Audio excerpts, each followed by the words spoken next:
41 దినములు నీ దీక్షను పడితిరో, నా గొంతు గానాలు నీకే వినిపిస్తిరో. అన్ని వదిలి నేను నీ పూజలు చేస్తిరో, నన్ను నేను మరచి నీ సేవలో ఉంటిరో.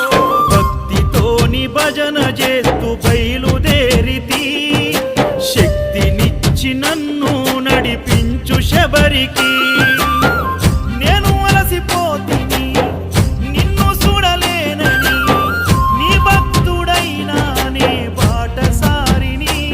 క్షణముండలేను తండ్రి నేను తల్లడిల్లిపోతి, ఈ పాదయాత్రలో నీ దరి కాననైతిని. ఎంత దూరం